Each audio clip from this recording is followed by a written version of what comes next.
جب انسان کے دماغ میں غصہ داخل ہوتا ہے. اب اسے کیوں منع کیا؟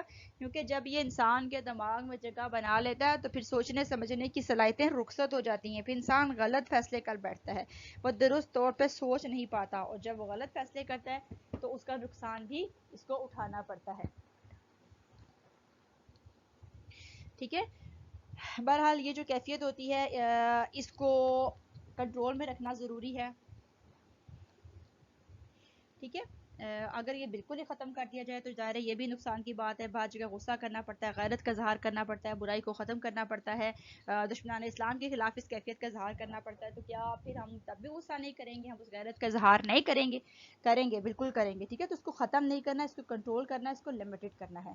ٹھیک. لیکن اس کو اتنا زیادہ نہیں بڑھا لینا کہ جب آپ کسی سے انتقام لینے لگیں یا جب آپ کوئی جوابی کارروائی کرنے لگیں تو حد سے گزر جائے. قرآن مجید نے کہا نا والکاظمین الغیظ والعافین عن الناس واللہ یحب المحسنین. والکاظمین الغیظ, وہ جو اپنے غصے کو, غیظ کو, غضب کو پی جاتے ہیں, والعافین عن الناس, اور وہ جو لوگوں سے درگزر کرتے ہیں, واللہ یحب المحسنین, اللہ کو ایسے احسان کرنے والے بہت پسند ہیں. اللہ کو یہ دو نیکیاں بہت پسند ہیں بیٹا, وہ جو اپنے غصے کو ختم کرتے ہیں, دباتے ہیں, اس کو پی جاتے ہیں, اور وہ جو لوگوں کی غلطیوں سے درگزر کرتے ہیں. ٹھیک ہے. یہ وہی شخص کر سکتا ہے لوگوں کی غلطیوں کو درگزر کرنے والا کام جو اپنے غصے کو کنٹرول میں رکھے گا. اگر یہ ایک بار حاوی ہو گیا, ایک بار طاری ہو گیا, تو پھر یہ آپ سے سب کام غلط کرواتا ہے. ٹھیک ہے. اسی طرح سورہ شورا میں بھی ہے, وہاں پر کیا ہے وَإِذَا مَا غَضِبُهُمْ يَغْفِرُونَ, جب انہیں غصہ آتا ہے تو معاف کر دیتے ہیں. اور یہ بھی کہا گیا کہ وَلْيَعْفُوا وَلْيَصْفَحُوا, چاہیے کہ معاف کریں اور درگزر کریں. أَلَا تُحِبُّونَ أَن يَغْفِرَ اللَّهُ لَكُمْ, کیا تم نہیں چاہتے کہ اللہ تمہیں معاف کرے؟ اگر ہم لوگوں سے درگزر کریں گے, ہم لوگوں کو معاف کریں گے, تو اللہ رب العالمین ہمیں بھی معاف کریں گے. ٹھیک ہے. اسی طرح آپ دیکھیے, اچھا آپ کے پاس ایک سوال آتا ہے بیٹا, اب دیکھیں یہاں پر ایک شخص آ کے کہہ رہا ہے کہ مجھے کچھ نصیحت کیجیے. تو یہ کیا ہے؟ کسی جگہ کوئی آ کے کہتا ہے یا رسول اللہ مجھے کوئی ایک بات بتا دیجیے کہ جب وہ مجھے پتہ چل جائے تو مجھے کچھ پوچھنا نہ پڑے. اب آپ یہ ذہن میں رکھیے بیٹا, یہ سیاق و سباق ہے. سیاق و سباق اس سے قبل آپ انگلش میں بھی کر چکے ہیں ریفرنس ٹو دا کانٹیکسٹ کے حوالے سے, اور اردو میں بھی سیاق و سباق کے حوالے سے کر سکتے ہیں. حوالہ کرتے ہیں اور پھر سیاق و سباق آپ کرتے ہیں. آپ کو پتہ ہے سیاق و سباق میں وہ چیز آتی ہے جو اس سے پہلے بیان ہو رہی ہوتی ہے. آپ کے پاس قرآن میں بھی اور حدیث میں بھی ایک سوال آئے گا جو آپ کو سیاق و سباق کے حوالے سے کرنا پڑے گا. ٹھیک ہے بیٹا. تو اس کے لیے یہی ہے کہ قرآن کا سیاق و سباق تو آپ ڈھونڈ لیتے ہیں, یعنی آپ بتا دیتے ہیں کہ اس سے پہلے یہ بات چل رہی تھی, یہ آیت چل رہی تھی, لیکن حدیث میں آپ کو کیا پتا اس سے پہلے نبی صلی اللہ علیہ وسلم کیا ارشاد فرماتے. تو بیٹا اس میں یہ چیز آتی ہے, ہر حدیث کا سیاق و سباق ایک ہی ہوتا ہے, اور وہ کیا ہوتا ہے کہ نبی صلی اللہ علیہ وسلم ہر شخص کو اس کے مزاج, اس کے ضرورت یا اس کے تقاضے کے مطابق نصیحت فرماتے. بعض دفعہ ایسا ہوتا ہے جس طرح شخص نے آ کے خود سے سوال کیا, اوصانی, مجھے کچھ وصیت کیجیے, مجھے کچھ نصیحت کیجیے. ایک شخص نے آ کے کہا یا رسول اللہ مجھے کوئی ایک بات بتا دیجیے کہ اس کے بعد مجھے کچھ پوچھنے کی ضرورت نہ رہے, آپ نے اس کو بتا دی. ٹھیک ہے. بعض دفعہ ایسا بھی ہوتا ہے, اور بعض دفعہ ایسا بھی ہوتا تھا کہ آپ کسی کو دیکھتے, اب دیکھیں اس نے سوال کیا, ہو سکتا ہے کہ آپ کو معلوم ہو کہ یہ صرف غصے کا تیز ہے, تو آپ نے اس کو وہ وصیت کی جو اس کے کام آ سکتی تھی. ٹھیک ہے بیٹا, بات سمجھ آ گئی ہے. تو حدیث کا سیاق و سباق یہی ہوگا جو پیپر میں آپ کو آگا کہ نبی صلی اللہ علیہ وسلم ہر ایک کو اس کے مزاج, ضرورت اور تقاضے کے مطابق نصیحت فرماتے تھے. ٹھیک ہے. اب آپ نے اس شخص کو بار بار یہی بات ارشاد فرمائی کہ غصہ نہ کر, غصہ نہ کر. اس نے بار بار اپنا سوال دہرایا, لیکن نبی صلی اللہ علیہ وسلم کا جواب ہر دفعہ یہی تھا کہ غصہ نہ کرو. ٹھیک ہے. اب غصہ میں نے آپ کو بتا دیا, ایک جذبہ, ایک فیلنگ, ایک کیفیت کا نام ہے. اس سے بچنا, اس سے پرہیز کرنا ضروری ہے. ٹھیک ہے بیٹا. اس کو کنٹرول میں رکھنا در حقیقت بہت ضروری ہے. ٹھیک ہے. تو اب اس کے لیے کیا طریقے اختیار کیے جا سکتے ہیں, اور ظاہر ہے یہ نقصان پہنچاتا ہے. حضرت عمر رضی اللہ عنہ نے فرمایا نا, حضرت عمر نے روایت کیا غالباً اس حدیث کو, نبی صلی اللہ علیہ وسلم نے فرمایا کہ غصہ دین اور ایمان کو ایسے خراب کرتا ہے جیسے الوا شہد کو خراب کرتا ہے. الوا ایک بوٹی ہوتی ہے جس وہ شہد کے میٹھے پن کو, مٹھاس کو خراب کر دیتی ہے. ٹھیک ہے. تو یہ آپ کے دین اور ایمان کو اسی طرح خراب کرتا ہے. ایک بعض دفعہ اچھے بھلے مومن لوگ ہوتے ہیں, لیکن جب غصے میں آتے ہیں تو ہر چیز ایک سائڈ پہ, کہ بس اس وقت تو مجھے غصہ آ گیا تھا. طلاق دی جاتی ہے تو غصے میں دی جاتی ہے, گالی بکی جاتی ہے تو غصے میں بکی جاتی ہے. ٹھیک ہے. در حقیقت غصہ جو ہوتا ہے وہ شیطان کی طرف سے ہوتا ہے. اب اگر نبی صلی اللہ علیہ وسلم کی ایک حدیث جو طویل حدیث ہے اس کو دیکھیں تو آپ نے فرمایا کہ غصہ شیطان کی طرف سے ہے, اور شیطان کو آگ سے پیدا کیا گیا, اور آگ کو پانی بجھاتی ہے. ٹھیک ہے. پانی بجھاتا ہے, لہٰذا جب غصہ آئے تو وضو کر لیا کرو. بعض جگہ آتا ہے کہ تو پانی پی لیا کرو. ایک حدیث میں آتا ہے جب کسی کو غصہ آئے تو کھڑا ہے تو بیٹھ جائے, اگر بیٹھا ہے تو لیٹ جائے. ٹھیک ہے. بہرحال جس بھی حالت میں ہے وہ اس کو بدل لے, اس سے اس کو تبدیل کر دے. اور غصے کے ٹائم بیٹا کچھ ٹپس ہوتی ہیں، آپ ایک بات ذہن میں رکھیں، جب بھی غصہ آیا فوری طور پہ کوئی فیصلہ نہ کیجیے، فوری طور پہ کوئی ری ایکشن نہ دکھائیے، ٹھیک ہے، کیونکہ وہ شدید ترین ہوگا۔ آپ دیکھیں سم ٹائم ہمیں کسی پہ بڑا غصہ آتا ہے، اپنی دوست کے اوپر، بہن بھائیوں کے اوپر، دل چاہتا ہے ان کا سر پھاڑ دیں، لیکن جب بعض دفعہ تھوڑا وقت گزرتا ہے ہمیں احساس ہوتا ہے وہ فیلنگ کم ہوتی جاتی ہے، وہ غصہ، وہ جو غیظ تھا، غضب تھا، وہ کم ہوتا جاتا ہے، ایک دن، 2 دن، ہفتے بعد وہ تقریباً بالکل ختم ہو چکا ہوتا ہے۔ اور آپ دیکھیں اگر ہم نے اتنی شدت میں ریئیکٹ کر دیا ہوتا تو کتنا نقصان ہوتا، کتنی نفرتیں، کتنی تعلقات کا خاتمہ اس کا نتیجہ ہوتا۔ تو اس سے بچنے کے لیے ضروری ہے کہ فوری طور پہ ریئیکشن نہ دیا جائے، تھوڑا صبر، تھوڑا انتظار کیا جائے، ٹھیک ہے۔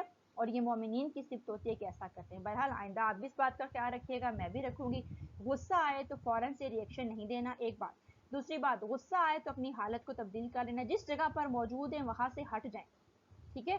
تیسری چیز، آپ پانی پی لیں، پانی کا استعمال ضرور کیجیے، وہ انشاءاللہ چونکہ غصہ شیطان کی طرف سے ہے، شیطان آگ سے بنا ہے تو آگ کو صرف پانی بجھاتا ہے، ٹھیک ہے۔ پانی ضرور پیا جائے، وضو کر لیا جائے، اس سے بہت فائدہ ہوتا ہے، ٹھیک ہے۔ اب غصہ دبانے کے فائدے کیا ہوتے ہیں؟ غصہ نہ کرنے سے اللہ تعالیٰ کی محبت حاصل ہوتی ہے، اللہ نے ایسے لوگوں کو محسنین میں شمار کیا، ٹھیک ہے۔ غصہ دبانے سے انسان کے اندر صبر کا مادہ پیدا ہوتا ہے، غصہ کرنے والے کا درجہ بلند ہوتا ہے، لوگ کہتے ہیں دیکھیں جس نے کوئی ریئیکشن نہیں دیا، اس نے کتنا کنٹرول کیا اپنے آپ کو، ٹھیک ہے۔ اور غصہ دبانے سے ہے امن پیدا ہوتا ہے، نہیں تو ایک نے قتل کیا، دوسرے نے کیا، ایک نے جھگڑا کیا، جواباً دوسرے نے کیا، تو وہ لامبتناہی سلسلہ شروع ہو جاتا ہے، محبتیں ختم ہو جاتی ہیں، قدورتیں ختم ہو جاتی ہیں، ٹھیک ہے۔ اور اگر آپ اسی غصے کو دبا دیں تو محبت قائم رہتی ہے، دوستی دشمنی میں تبدیل نہیں ہوتی جب آپ فوری طور پہ ریئیکشن نہیں دیتے، بلکہ دوسرے شخص کے دل میں آپ کے لیے جگہ اور مرتبہ اور بھی بڑھ جاتا ہے، ٹھیک ہے۔ اس لیے چاہیے کہ غصے کو دبا دیا جائے، ٹھیک ہے۔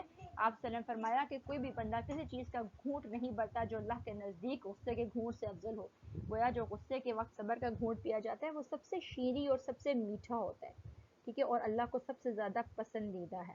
اب اگر ہم نبی صلی اللہ علیہ وسلم کی سیرت سے دیکھیں تو آپ نے ہر جگہ عفو و درگزر سے کام لیا، معاف کرنے کو پسند کیا، غصہ نہیں کیا، چاہے وہ فتح مکہ کا موقع تھا، چاہے وہ عام الحزن تھا، چاہے وہ آپ کو شعب طالب میں محصور کرنے کا واقعہ تھا، چاہے غزوات تھے بیٹا، چاہے کافروں کا آپ کے ساتھ سلوک تھا، کوئی آپ کے اوپر تلوار لے کے کھڑا ہو رہا ہے، کوئی آپ کے اوپر اوجری پھینک رہا ہے، کوئی جو ہے وہ آپ کو تنگ کر رہا ہے، مختلف طریقے، کوئی کانٹے بچھا رہا ہے، کوئی پتھر سے لو لہان کر رہا ہے، اگر آپ غصے میں ان کو بددعا دے دیتے تو شاید ہم مسلمان نہ ہو پاتے۔ آپ کو پتہ ہے نا ہم کس کی وجہ سے مسلمان ہیں؟ محمد بن قاسم جو پہلا مسلمان یہاں آیا تھا، ٹھیک ہے، اور وہ کون تھا؟ محمد بن قاسم، محمد بن قاسم ثقفی اس کا پورا نام تھا، یہ طائف کے قبیلے بنو ثقیف سے تعلق رکھتا تھا۔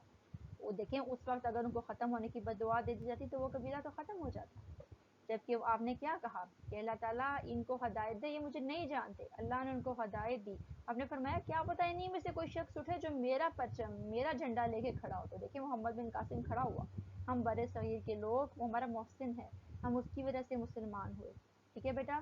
اور یہ نتیجہ تھا نبی صلی اللہ علیہ وسلم کی دعا کا، تو آپ اپنے آپ کو بھی نبی صلی اللہ علیہ وسلم کی دعا کا نتیجہ کہہ سکتے ہیں، ٹھیک ہے۔ غصہ ہو جاتا تو سب ختم ہو جاتا، برداشت کیا اس کیفیت کو، اللہ نے بے انتہا اجر دیا، ٹھیک ہے۔ غصہ دبانا بہت ضروری ہے، اس کو کنٹرول میں رکھنا بہت ضروری ہے، بعض جگہ پہ یہ جائز اور درست ہو جاتا ہے، جہاں دین کا معاملہ آ جائے، جہاں پر آپ کے لیے جو ہے وہ غیرت کا تقاضا پیدا ہو جائے، وہاں پہ یہ اس کا اظہار کرنا ضروری ہو جاتا ہے، ٹھیک ہے، ادروائز جو ہے وہ اپنے آپ کو کنٹرول۔ کے الفاظ دیکھیں تو لغت الحدیث میں اب 4 چیزیں ہیں بنیادی طور پہ چیز، اگر آپ اس حدیث کو سمجھے، رجلن یعنی وہ انا رجلن ایک شخص آیا، قال اس نے کہا، اوسانی ایک لفظ ہے، لا تغضب فردد مرارا، رجلن کیا ہوتا ہے؟ اب وہ شخص کون تھا؟ ابو دردہ رضی اللہ عنہ تھے، جاریہ بن قدامہ رضی اللہ عنہ، ٹھیک ہے، ابو قدامہ کے جاریہ پڑوسی تھے، ٹھیک ہے، ابو دردہ رضی اللہ عنہ۔ اوسانی دلانی من عمل ینفعنی، اس سے کیا مراد ہے؟ مجھے کوئی ایسا عمل وصیت کیجئے جو مجھے نفع پہنچائے، ٹھیک ہے، اوسانی کیا ہوتا ہے؟ وصیت کرنا، دلانی مجھے بتائیے، علی میری رہنمائی کیجیے، علی عمل ایک ایسے عمل کی طرف، ینفعنی جو مجھے نفع پہنچائے، لا تغضب غصہ نہ کر، اجتنب الاسباب الغضب ولا تتعرض لما یجلبہ، ٹھیک ہے، آپ نے ہر ایسے عمل سے جو غصے کا باعث بنتا ہے اجتناب کرنا ہے، ہر ایسے عمل سے، ایسی چیز کے قریب نہیں جانا، ٹھیک ہے۔ فردد مرارا کرر طلبہ للوصیۃ اکثر من مرہ، یعنی اس شخص نے ایک سے زائد مرتبہ سوال کیا نصیحت کرنے کے لیے کہ مجھے نصیحت کیجیے، اور ہر دفعہ آپ کے الفاظ یہی تھے، لا تغضب غصہ لا تغضب، بھی دیکھیں غصے میں انسان اپنی زبان سے، اپنے منہ سے، اپنے دماغ سے ایسی چیزیں نکالتا ہے جس کا نقصان کر دے. بنتے دھماکے ہوتے ہیں آپ کے دماغ کے اندر، جس طرح اس آپ سلائیڈ میں دیکھ رہے ہیں. ٹھیک ہے، غصہ آپ کے دماغ کو جھنجھوڑ کے رکھ دیتا ہے، اور پھر صرف اس کا اثر دماغ پہ نہیں ہوتا بلکہ زبان پر بھی ہوتا ہے. تو زبان سے بھی پھر وہی چیز نکلتی ہے جو دماغ میں چل رہی ہوتی ہے. پٹاخے بج رہے ہوتے ہیں نا، پٹاخے پھر زبان سے بھی. فرمایا لا تغضب، تو غصہ نہ کر، وَلَكَ الْجَنَّةُ، تیرے لیے جنت لازم ہو جائے گی. ٹھیک ہے، دیکھیں کتنا بڑا انعام، کتنا بڑا اجر بتایا جا رہا ہے. لا تغضب، غصہ نہ کر، تیرے لیے جنت لکھی جائے گی. ٹھیک ہے، اور صحیح البانی کی حدیث ہے یہ. تو ہم نے بھی کوشش کرنی ہے آج کے بعد کہ ہم نے اپنے فیلنگ کو، اپنے جذبے کو ختم نہیں کر سکتے. یہ نیچرل ہے، قدرتی ہے. جس طرح ہنسنا، مسکرانا، اسمائل کرنا نیچرل ہے، بالکل ویسے ہی یہ بھی نیچرل ہے. یہ فیلنگ ہے، جذبہ، اس کو دبایا نہیں جا سکتا، ختم نہیں کیا جا سکتا. ہاں کنٹرول ضرور کیا جا سکتا ہے، اس کو اپنے قابو میں ضرور لایا جا سکتا ہے. ٹھیک ہے، اللہ تعالیٰ ہمیں سب کو اس کو اعتدال میں رکھنے کی توفیق عطا فرمائے. ٹھیک ہے، اس کو حدیث کو دیکھ لیجیے گا، بہت آسان حدیث، امید آپ کو سمجھ آ جائے گی. جزاک اللہ خیر.